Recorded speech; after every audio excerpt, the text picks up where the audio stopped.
Hello crazy football lovers, কি অবস্থা সবার? আশা করি সবাই বেশ ভালো আছে। ব্রাজিল ফুটবল কি ডাকাতি হয়ে গেছে? ব্রাজিলের ফুটবল নেশন, ব্রাজিলের যে সাম্বা, ব্রাজিলের যে ঐতিহাসিক ফুটবলটা ছিল, শৈল্পিক ফুটবল ছিল, সেটা ডাকাতি হয়ে গেছে। কেন কথাটা বলছি?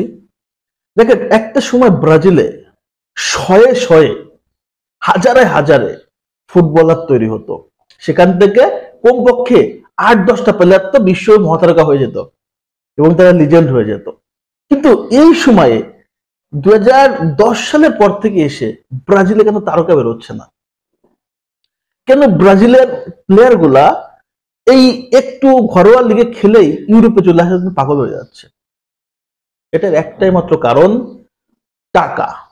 একটা মাত্র কারণ, ইউরোপীয় ফুটবলের চাকচিক্যতা, ইউরোপীয় ফুটবলের মাকুসার মতো আসলে জাল বিছানো, যার কারণে ফুটবলাররা হয়ে গেছে আসলে নজরবন্দি। তারা ফুটবল ক্যারিয়ার চেয়ে, ফুটবলের পারফরমেন্সের চেয়ে টাকার দিকে বেশি ফোকাস করতেছে। যার কারণে ব্রাজিলের শৈল্পিক ফুটবল, ব্রাজিলের ঐতিহ্য সাম্বা নষ্ট হয়ে যাচ্ছে। যখন ব্রাজিলে ফুটবলাররা ব্রাজিলের ক্লাবকে প্রাধান্য দিত, তখন বিশ্বের কাছে ব্রাজিলের ফুটবলারদের একটা অন্যরকম ডিমান্ড ছিল। ব্রাজিলের ফুটবলাররা তৈরি হতো সব আসলে একটা মেশিন, গোল মেশিন। মিডফিল্ডার তৈরি হতো, ডিফেন্ডার তৈরি হতো। এখন কি আপনি একটা ভালো ফুটবলার মেক করতে দেখেন? যখনই তার মনে করেন যে একটু মানে মুখ থেকে দুধ বের হয়ে যায়, তখন সে চলে যায় ইউরোপে, ইউরোপে তার ক্যারিয়ার তৈরি করতে। ব্রাজিলের যে সাম্বা, ব্রাজিলের যে শৈল্পিক ফুটবল, সেখান থেকে তারা চলে যায় ইউরোপের গতিশীল ফুটবলে। যার কারণে ব্রাজিলের যে ফুটবলের সৌন্দর্যতা ছিল, যে ঐতিহ্যতা ছিল, যে শৈল্পিক ফুটবল ছিল, সেটা তারা ভুলে যাচ্ছে। যখন ভিনিসিয়া জুনিয়রকে নিয়ে কথাবার্তা হয়েছে, ভিনিসিয়া জুনিয়র ভালো পারফরমেন্স করতে, তখনই চলে আসছে ইউরোপে। গতিশীল ফুটবলে চলে আসার পরে ভিনিসিয়া জুনিয়র আর ব্রাজিল টিমে ভালো খেলতে পারে না, কারণ সে গতিশীল ফুটবল খেলায় অভ্যস্ত হয়ে গেছে। Rodrygo same. কিন্তু শুধুমাত্র একটা মাত্র প্লেয়ার, নেইমার জুনিয়র, সে হচ্ছে ডিফারেন্ট। বাট সে হচ্ছে সে গট গিফটেড একটা প্লেয়ার, ব্রাজিলের লাস্ট সুপারস্টার নেইমার জুনিয়র। তাছাড়া ব্রাজিলে এখন অনেক ফুটবলারই বেরোচ্ছে, কিন্তু সঠিক পরিচর্যা এবং সঠিক গাইডলাইনের অভাবে এবং নিজেদের ভুল ডিসিশনের কারণে তারা ব্রাজিল ফুটবলকে, ব্রাজিলের ফুটবলের ছন্দময় সাম্বা ফুটবল, শৈল্পিক ফুটবল থেকে নিজেদেরকে আড়ালে করে ফেলতেছে। যার কারণে তারা সুপার স্টার হতে পারতেছে না, তারা লিজেন্ড হতে পারতেছে না। তারা অর্থ কামাচ্ছে, তারা ইউরোপের গতিশীল ফুটবলের সাথে আকৃষ্ট হচ্ছে, কিন্তু তারা শৈল্পিক ফুটবলটা ভুলে গেছে। যেমন দেখুন, সাবিনহো ইউরোপে চলে এসে তার গতিশীল ফুটবলের সাথে অ্যাটাচড হয়ে গেছে।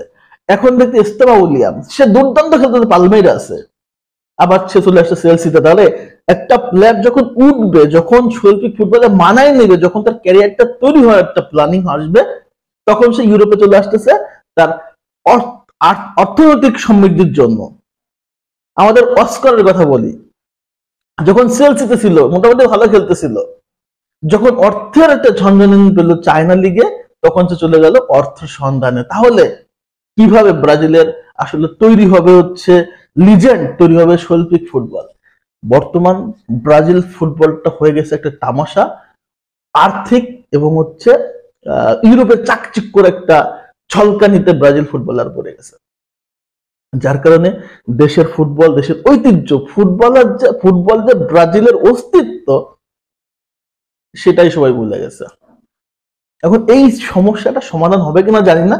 এই সমস্যাটা সমাধান হওয়ার একটাই মাত্র কারণ বা একটাই রাস্তা আছে, সেটা হচ্ছে ব্রাজিলিয়ান লিগগুলোর পাওয়ার আরো বাড়াইতে হবে। ওখানেও টাকা পয়সা নিয়ে অনেক বেশি পরিমাণ প্লেয়ারদেরকে ইউজ করতে হবে, টাকা পয়সা দিতে হবে। তাহলে আসলে ব্রাজিলের ফুটবলাররা লিজেন্ড তৈরি হবে, আদারওয়াইজ কেউ আসলে ব্রাজিলের লিগে খেলবে না। একটা সময় ব্রাজিলের লিগটা টপ লিগ ছিল, ব্রাজিলের লিগটা অন্তত 2-3 নম্বরে ছিল। এখন ব্রাজিল লিগ অনেক ডাউন হয়ে গেছে। কারণ কি? কারণ এই যে ব্রাজিলের ফুটবলাররা সব চলে আসছে ইউরোপমুখী, কারণ সবাই ভাই টাকার জন্য খেলতেছে। কোন রকম একটা স্টার হইলেই ইউরোপ। তো এটা হচ্ছে বর্তমান অবস্থা ব্রাজিলের। আপনি চিন্তা করেন যে একসময় রোনালদিনহো, রোনালদো, রিকার্ডো কাকা, আদ্রিয়ানো, পাতোর মতো ফুটবলাররা এর আগে মনে করেন যে কার্লোস, রোমারিও, এরা কিন্তু ব্রাজিলে তারকা হয়েছে, তারপরে ইউরোপে আসছে। সো ব্রাজিলের ফুটবলে বর্তমান কোন রকম নাম জানলেই তারা ইউরোপে চলে আসে, তারকা তো দূরের কথা, ইউরোপে এসে গতিশীল ফুটবলের সাথে মিশে ব্রাজিলের অস্তিত্ব, ব্রাজিলের সাম্বা, ব্রাজিলের শৈল্পিকটাই বলে গেছে। এটা আমার মতামত, আমার মতামতটা তুলে ধরলাম। ব্রাজিলের ফুটবলের ধ্বংসের মূল হচ্ছে ইউরোপ। এখন আপনাদের মতামতটা কি অবশ্যই কমেন্টস করে জানাবেন। যদি আমার ভিডিও ভালো লেগে থাকে, আমার পেজ থেকে দেখলে ফলো করবেন, ইউটিউব থেকে দেখলে সাবস্ক্রাইব করবেন। সবাই ধন্যবাদ, আল্লাহ হাফেজ, আসসালামু আলাইকুম।